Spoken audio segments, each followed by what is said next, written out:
ఈ వీడియో మీకు నచ్చినట్లయితే ఛానల్ని లైక్ చేసి సబ్స్క్రైబ్ చేసుకోండి. విద్యాదేవి గుడికి వెళ్ళి పంతులు గారిని కలిసి సీత క్షేమంగా తిరిగి వచ్చే మార్గం చెప్పండి పంతులు గారు, సీత కోసం నా ప్రాణమైనా ఇస్తాను అని చెప్పి పంతులు గారికి విద్యాదేవి చెప్తూ ఉంటుంది. కాపాడమని అమ్మవారికి మొరపెట్టుకోవడం తప్ప చేసేది ఏం లేదమ్మా.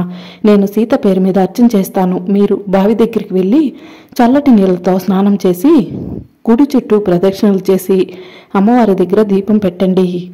అమ్మవారు తప్పకుండా కరుణిస్తుంది అని పంతులు గారు చెప్తూ ఉంటే, సరే పంతులు గారు, మీరు చెప్పినట్టుగానే నేను చేస్తాను అని చెప్పి విద్యాదేవి అక్కడి నుంచి వెళ్ళిపోతుంది. మరోవైపు సీత కిడ్నాపర్స్ దగ్గర చలనం లేకుండా పడి ఉంటుంది. పంతులు గారు సీత పేరు మీద అమ్మవారికి అభిషేకం చేస్తూ ఉంటారు.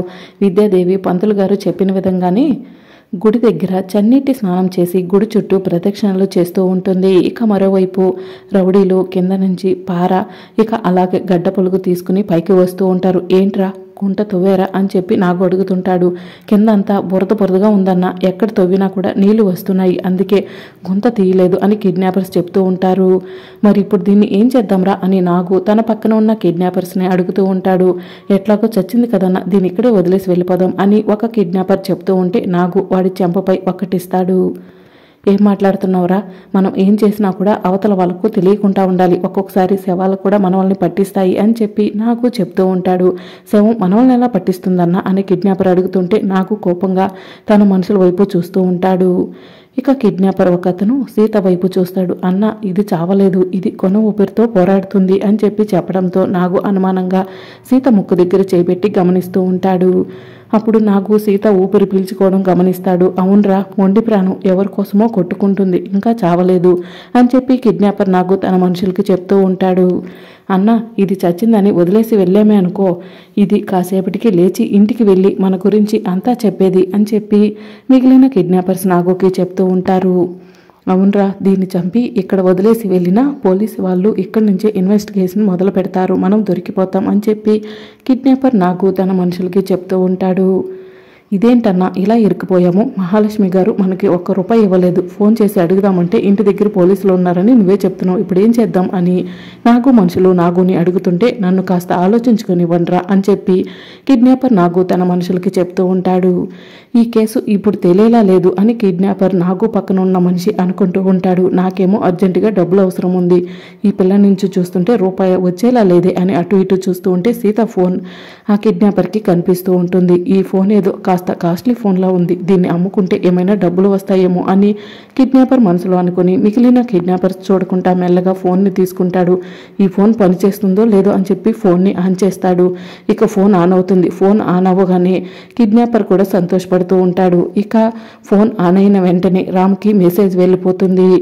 అప్పటికే సిగ్నల్ ట్రేసింగ్ వాళ్ళకి మెసేజ్ వెళ్తుంది. Sir, Sita madam phone on అయింది అని చెప్పి ఏసీపీకి అలాగే సిఐ త్రిలోక్కి పోలీస్ టీం చెప్తూ ఉంటారు. ఇక అప్పుడే రామ్ పరిగెత్తుకుంటూ సార్ అని చెప్పి గట్టిగా అరుచుకుంటూ కిందికి వస్తాడు. సీత ఫోన్ ఆన్ అయింది సార్, నా ఫోన్కి మెసేజ్ వచ్చింది అని చెప్పి రామ్ ఏసీపీకి చెప్తూ ఉంటే, మాకు కూడా ఇప్పుడే తెలిసింది రామ్, మా వాళ్ళు సిగ్నల్ ట్రేస్ చేస్తున్నారు అని చెప్పి సిఐ త్రిలోక్ రామ్కి చెప్తూ ఉంటాడు. బాయ్స్ త్వరగా సిగ్నల్ ట్రేస్ చేయండి అని చెప్పి ఏసీపీ చెప్పడంతో, సార్ సిగ్నల్ ట్రేస్ చేశాం సార్, ఇది నర్సింగ్ ఏరియాలో ఒక న్యూ కన్స్ట్రక్షన్ బిల్డింగ్ నుంచి వస్తుంది అని బాయ్స్ చెప్పడంతో మిస్టర్ త్రిలోక్ వెంటనే నర్సింగ్ ఎస్ఐకి ఫోన్ చేసి మన వాళ్ళని తీసుకుని ఆ బిల్డింగ్ దగ్గరికి వెళ్ళమని చెప్పు అని చెప్పి ఏసీపీ చెప్పడంతో ఓకే సార్ అని చెప్పి సిఐ త్రిలోక్ అంటాడు. ఇక వెంటనే సిఐ త్రిలోక్ నర్సింగ్ ఏరియా ఎస్ఐకి ఫోన్ చేస్తాడు. నర్సింగ్ ఏరియాలో ఒక అమ్మాయి కిడ్నాప్ అయింది, ఆ అమ్మాయికి సంబంధించిన లొకేషన్ ఇప్పుడే మా దగ్గరకు వచ్చింది, ఆ లొకేషన్ మీకు షేర్ చేస్తున్నాము, మీరు మన టీం తీసుకుని అక్కడికి వెళ్ళి ఆ అమ్మాయిని సేవ్ చేయండి అని సిఐ త్రిలోక్ నర్సింగ్ ఎస్ఐకి చెప్పడంతో ఓకే సార్ అని నర్సింగ్ ఎస్ఐ చెప్తాడు. బాయ్స్ త్వరగా మూవ్ ఫాస్ట్ అని చెప్పి తన మనుషుల్ని తీసుకుని సీత కిడ్నాప్ అయిన లొకేషన్కి వెళ్తూ ఉంటారు. ఇక మరోవైపు మహాలక్ష్మి వాళ్ళు అర్చన వాళ్ళు సీత లొకేషన్ తెలిసిందని చెప్పి టెన్షన్ పడుతూ ఉంటారు. సార్, మీరు పంపించిన లొకేషన్ నా ఫోన్ కూడా పంపించండి, నేను కూడా సీత దగ్గరికి వెళ్తాను అని రామ్ అంటూ ఉంటాడు. అవసరం లేదు రామ్, మా వాళ్ళు వెళ్ళారు అని సిఐ త్రిలోక్ చెప్తూ ఉంటే, లేదు సార్, నేను అర్జెంటుగా మా సీతను చూడాలి, మా సీత ఎలా ఉందో చూడాలి అని రామ్ చెప్తూ ఉంటే, సరే రామ్, బాయ్స్ రామ్ కూడా ఆ లొకేషన్ షేర్ చేయండి అని ఏసీపీ చెప్తూ ఉంటాడు. రామ్ నేను కూడా వస్తాను అని చెప్పి చలపతి చెప్తూ ఉంటే రండి మామయ్య అని చెప్పి రామ్ అంటాడు. ఇక రామ్ చలపతి ఇద్దరు కూడా సీత కిడ్నాప్ అయిన లొకేషన్కి వెళ్తూ ఉంటారు. మరోవైపు మహాలక్ష్మి అర్చన ఇద్దరు కూడా టెన్షన్ పడుతూ ఉంటారు.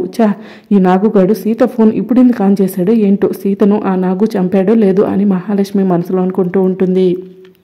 ఈ పిల్లను ఇక్కడ చంపేశామనుకో దీన్ని పూడ్చిపెట్టడం కుదరక మనం దొరికిపోతాం. అందుకే ఈ పిల్లను సిటీ అవుట్స్కట్స్కి తీసుకెళ్ళి అక్కడ చంపి కాల్ చేసేద్దాం అని చెప్పి నాగు తన మనుషులకి చెప్తూ ఉంటాడు. అన్న ఈ అమ్మాయిని మనం సిటీ అవుట్స్కట్స్ వరకు ఎలా తీసుకెళ్తాం అని మిగిలిన మనుషులు అడుగుతూ ఉంటారు. ఎలా ఎంట్రా కారులో తీసుకెళ్దాం అని నాగు చెప్తూ ఉంటాడు.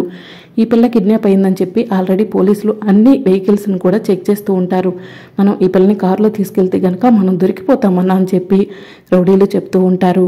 ఇక నాగు కాసేపు ఆలోచిస్తాడు. అటు ఇటు చూస్తూ ఉంటే ఒక పెద్ద డ్రమ్ము కనిపిస్తూ ఉంటుంది. ఒరే ఈ పిల్లను ఆ డ్రమ్ములో కూర్చోబెట్టండి, డ్రమ్ము తీసుకెళ్ళి కారులో పెట్టండి, ఎవరికి ఎటువంటి అనుమానం రాదు. డ్రమ్ము సిటీ అవుట్స్కట్ దగ్గరికి వెళ్ళాక డ్రమ్ పడేసి ఆ పిల్లను కాల్చి బూడిద చేద్దాం అని నాగు తన మనుషులకి చెప్తూ ఉంటాడు.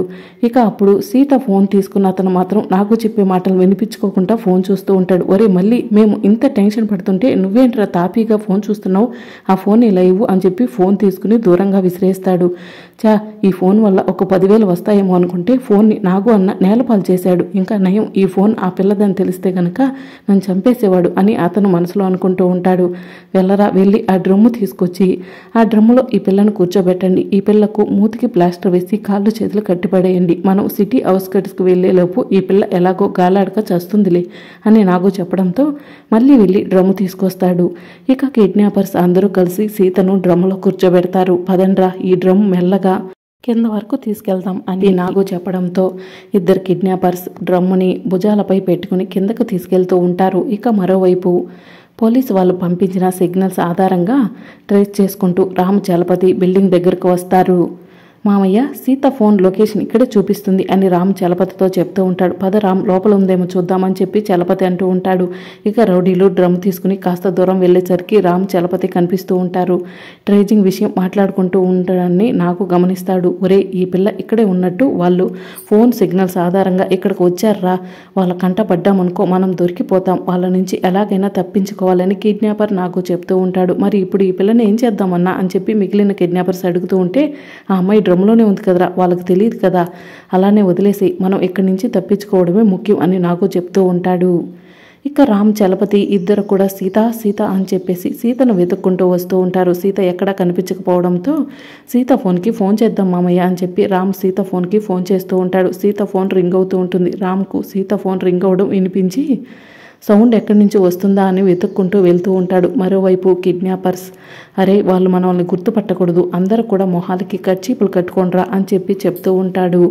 మనం ఈ బిల్డింగ్లో పనిచేసే వాళ్ళలాగా వాళ్లకు చెప్దాము, అదిగో అక్కడ బస్తాలున్నాయి, తలా ఒక బస్తా తీసుకుని చిన్నగా వాళ్ళకి కనిపించకుండా కిందకి వెళ్దాంరా అని నాకు చెప్పడంతో సరే అన్న అని చెప్పి వాళ్ళ దగ్గర ఉన్న డ్రమ్ముని అక్కడ పెట్టేసి అక్కడ ఉన్న బస్తాలను భుజాలపై ఎత్తుకుంటారు. ఇక నాగు మాత్రం ఆ డ్రమ్ముని ఒక్కసారిగా కాలుతో తంతాడు. దాంతో బిల్డింగ్ మీద నుంచి డ్రమ్ము పడిపోయేలా చివరకు వెళ్ళి ఆగిపోతుంది. ఇక మరోవైపు రామ్ చలపతి సీతను వెతుక్కుంటూ అలా బిల్డింగ్లన్నీ మీదకి వస్తూ ఉంటారు. అప్పుడే కిడ్నాపర్ నాగు అలాగే తన మనుషులు బస్తాలు పట్టుకుని మొహాలకు కర్చీపులు పెట్టుకుని వెళ్తూ ఉంటారు.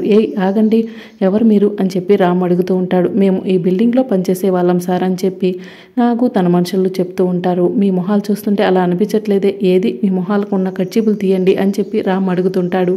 ఇక కిడ్నాపర్ నాగు తన మనుషులు టెన్షన్ పడుతూ ఉంటారు. ఏంట్రా మొహాలకున్న కర్చీపులు తీయమంటే తీయట్లేదు అని రామ్ చలపతి ఇద్దరు కూడా కిడ్నాపర్స్ దగ్గరకు వెళ్తూ ఉంటే కిడ్నాపర్స్ టెన్షన్ పడుతూ వాళ్ళ చేతుల్లో ఉన్న బస్తాను రామ్ చలపతి మీదకి విసిరేసి పారిపోతూ ఉంటారు. ఇక రామ్ కిడ్నాపర్స్ వెనుక పరిగెడుతూ ఉంటారు. ఇక అప్పుడే పోలీసు వాళ్ళు కూడా లొకేషన్కి వస్తారు. రామ్ వాళ్ళ సంగతి పోలీసు వాళ్ళు వచ్చారు, వాళ్ళు చూసుకుంటారు, మనం వెళ్ళి సీతమ్మను వెతుకుదాం, సీతమ్మ ఈ బిల్డింగ్లోనే ఉంటుంది అని చెప్పి చలపతి చెప్తూ ఉంటాడు. ఇక రామ్ చలపతి ఇద్దరు కూడా సీతను వెతుక్కుంటూ బిల్డింగ్స్ అన్నీ కూడా తిరుగుతూ ఉంటారు. అప్పుడు రామ్కి సీతకు చెప్పులు కనిపిస్తూ ఉంటాయి. మామయ్య ఇవి సీత చెప్పులే అని రామ్ చెప్తూ ఉంటాడు. సీతమ్మ ఇక్కడే ఎక్కడో ఉంటుంది అల్లుడు, పద వెళ్దాం అని చలపతి అంటూ ఉంటాడు. ఇక రామ్ సీతను వెతుక్కుంటూ అలా బిల్డింగ్లన్నీ కూడా తిరుగుతూ ఉంటాడు. అక్కడ సీతను కట్టి పడేసిన తాళ్ళు ఇవన్నీ కూడా కనిపిస్తూ ఉంటాయి.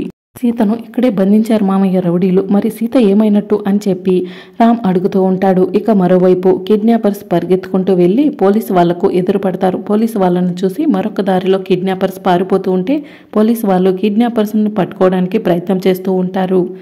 ఇక రామ్ చలపతి ఇద్దరు కూడా సీతను డబ్బాలో పెట్టిన దగ్గరకు వెళ్ళి సీత సీత అని చెప్పి గట్టిగా అరుస్తూ ఉంటారు. డబ్బా ఊగుతూ ఉంటుంది. ఇక రామ్ మాత్రం సీత సీత అని గట్టిగా అరుస్తూ ఉంటాడు. డబ్బా కొంచెం అయితే కింద పడేలా కనిపిస్తూ ఉంటుంది.